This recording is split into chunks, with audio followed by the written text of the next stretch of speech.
The EU countries are creating an enemy for themselves. Europeans purchase weapons and, under NATO's coordination, supply Ukraine with the quantity. The next day, however, we hear that Italy doesn't want to pay, followed by France and the Pacific. As soon as Germany realizes that it will have to pay for virtually everything single-handedly, that's when.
Can Trump's words about Putin and Russia be explained by his world-renowned inconsistency? Or is it strategic policy? President Trump is the president of the largest country and economy in the world. People are accustomed to his tough and straightforward rhetoric.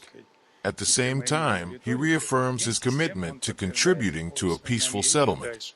In fact, President Putin has repeatedly expressed his desire to peacefully resolve the Ukrainian conflict as soon as possible. This is a long process that requires effort and is not easy.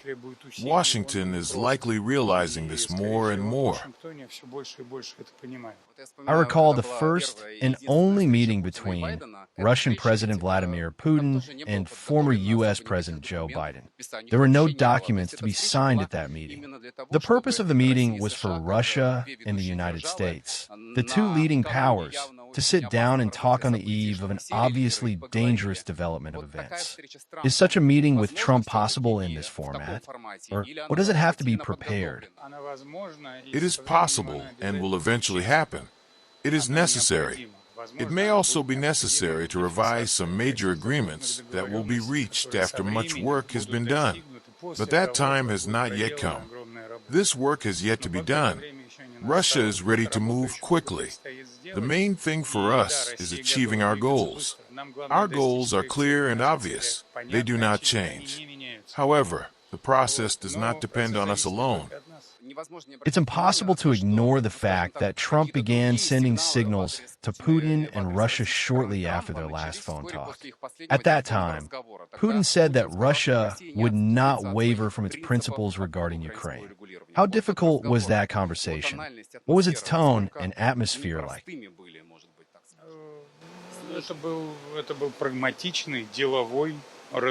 It was a pragmatic business conversation between people who are firm in their positions, but who are willing to listen to each other.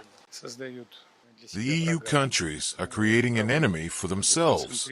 They are doing professional work in their own societies and abroad to portray Russia as the spawn of hell.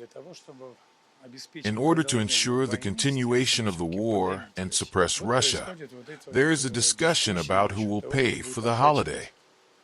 Here, we see a huge amount of contradictions.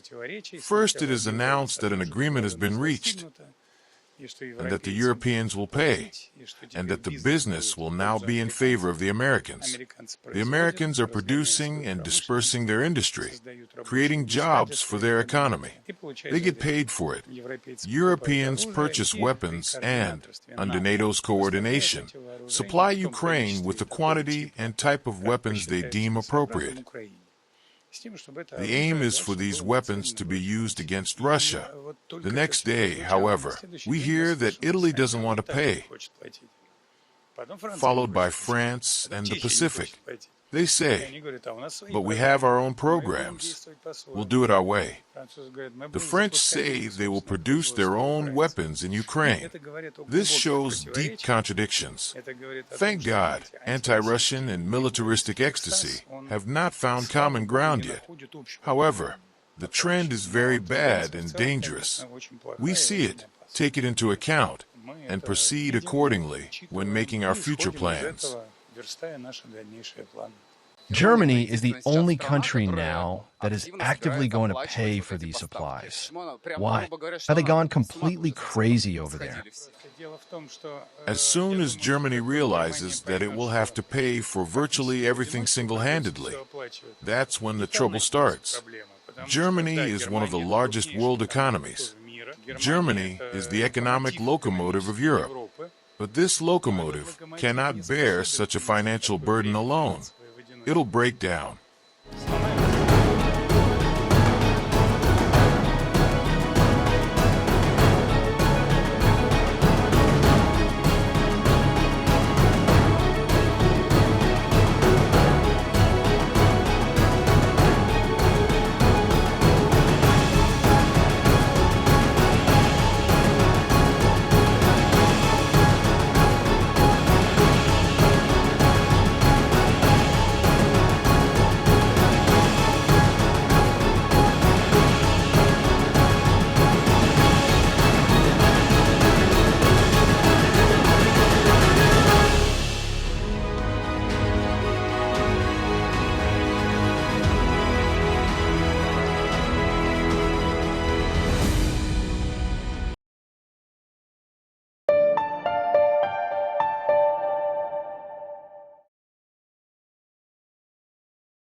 $25 crore गरीब गरीबी को परास्त करके बाहर निकले। For the good of our nation, let's work together and let's truly make America great again. The fastest news breaks. Requested PM saying that we will have to speak to Putin and to Zelensky. The biggest news makers. The relationship with India is probably the most important bilateral relationship the U.S. will have for the rest of this century. The capital delivered quite an election result today. Expert analysis. The million-dollar question today is how to stop this dance of death. Ground reports. I'm standing at the crossroad of the Kumbh Mela. Behind me are more than 100 entry guards. Long-form interviews. Exclusionary politics is reflected in Manipur case as well. You don't bother because this is a small state. Deep dive into burning issues. It's often said DRC could be the richest country in the whole world. It's because of what sits underneath. Why exactly did the US topple the Sheikh Hasina government? HT videos. We don't just break news, we break it down.